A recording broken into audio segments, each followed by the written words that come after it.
Mapagpalang umaga po sa atin lahat. Ngayong araw ng Martes. Hindi, Miyerkules na pala. January 22? 22 na pala tayo ngayon, no? Pero by the way, alam nyo, sabi nga ni Congressman Benny Abante, ang pagtulong, walang pinipiling panahon o araw o oras.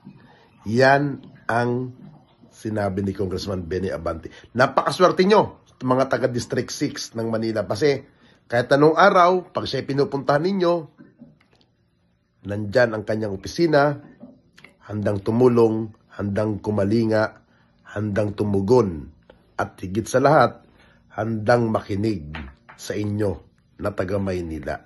Yan si Congressman Benny Abante. Napakaswerte. Bakit?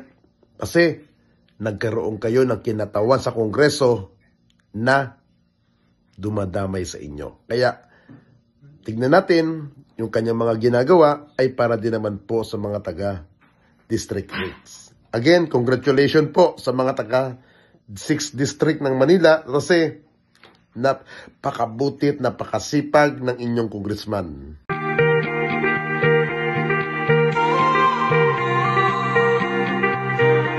Maraming salamat po, Congressman Benny Abante, sa medical assistance na ibinigay niyo sa akin.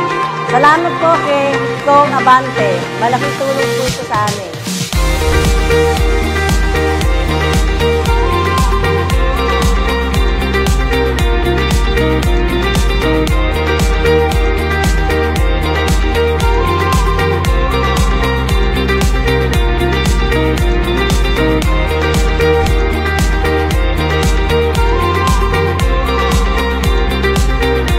Nagpapasalamat ako sa inyong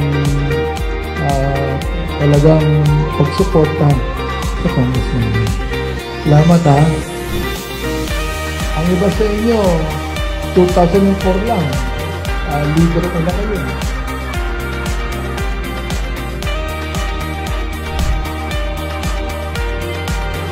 Maraming salamat po, Congressman Abante, sa tulong ninyo na ibinigay sa amin ngayon. Salamat po kay Kong Abante. Malaking tulong po ito sa amin. Salamat ako kay Congressman Benny Abante sa tulong niya sa akin pagpapagamot.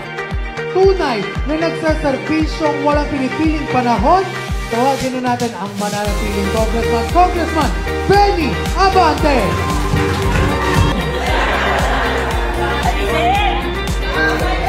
Tapos, dagdagan pa tayo, 2019, diba? Balik ako, nagpahinga ako ng 3 termino, pagbalik ko ng 2019. Dagdagan pa, 2022. Dumaming dumagdag, kaya landslide yung pagkapanalo ko. 90,000 ang lamang ko. Maraming salamat po sa medical assistance, Congressman Abante. Kahit tayo abalang-abala sa Kongreso, ay hindi ko naman pinakakalimutan ang ating obligasyon sa inyo. Ang inyong congressman ay tumutulong ng walang pinipiling panahon.